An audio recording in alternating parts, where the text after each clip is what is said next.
Gang activity in the Denver metro, as you know, has captured the national spotlight. And it started largely with this viral video from Aurora, which shows armed men knocking on doors at that apartment. Two of the people in this video were arrested in New York 2 weeks ago. An ICE spokesperson confirming that they are members of the Tren de Aragua gang and here illegally from Venezuela. So since then, national headlines and politicians have spouted claims that these newcomers are bringing violence to our cities. So tonight, we're taking a 360 look. Denver 7's Angelica Albaladejo sat down with police officers, criminologists, and community leaders. She shares what our gang presence really looks like and how law enforcement's evolving in response.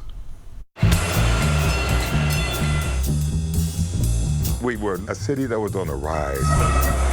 We're trying to attract people to come here. But then now we are dealing with this kind of violence. With gangs coming to Colorado, colorful Colorado. The Bloods is a racketeering enterprise. People were given orders to suppress it, take care of it, make it go away.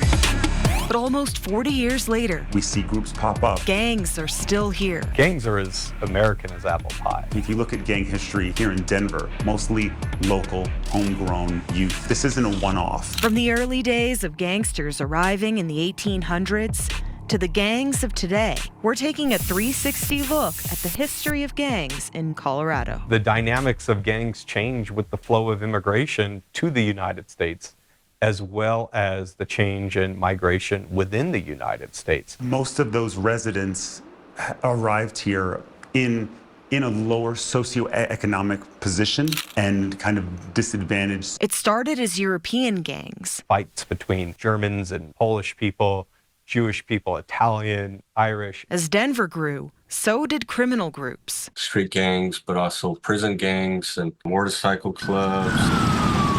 A shooting and stabbing at the Denver Motorcycle Expo, mostly driven by poverty and discrimination. Pressures of not fitting in, not being welcomed. In the early 1920s was the Ku Klux Klan. They had a political power on the city and the state. At times, sending police officers to crack down on certain communities. Latinos and blacks, Native Americans, those are the groups that are often able to be scapegoated and targeted. By the 1960s, gangs nearly faded away in Denver as youth were drawn to civil rights activism. But as law enforcement pushback shut down groups like the Crusade for Justice and the Black Panthers, gangs came roaring back with a vengeance.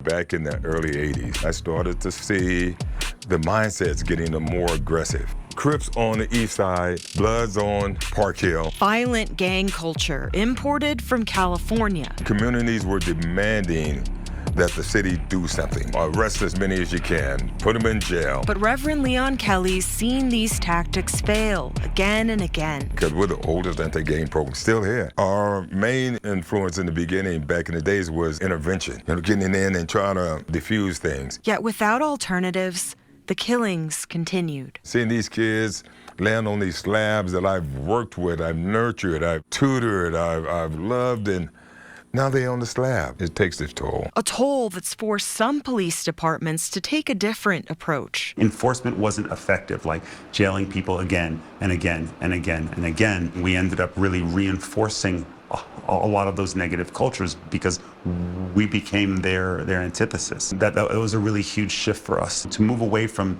demonizing them and move towards maybe there are already things in place that will do them more good. But even as policing is changing, so too are the gangs. We're seeing young hybrid gangs. Children, they feel pressure to create an online identity. That Grand Theft Auto model, they go out and do violent crimes. It's a lot of selling and buying firearms through the internet. Now, as younger kids are getting drawn into crime, police and communities are trying to intervene earlier. It's much easier to mold or build a kid than to repair an adult. In Denver and Aurora, violence prevention programs are showing promise. Leaders are saying, let's put interventions into place that could create meaningful pathways or like exit ramps. Lo and behold, it did. It reduced the perpetration of violence among these kids by 70%.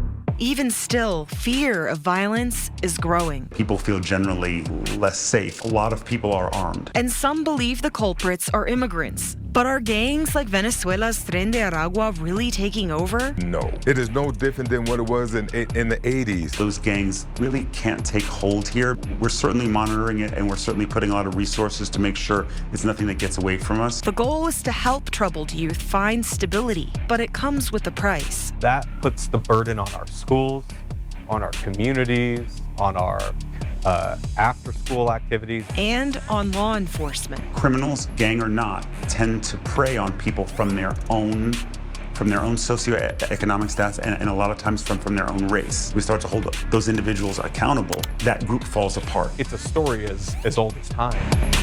As Coloradans live through it yet again. It's a big problem that requires big solutions, and you can't just rely on government responses to do it. I'm Angelica Albaladejo, Denver 7.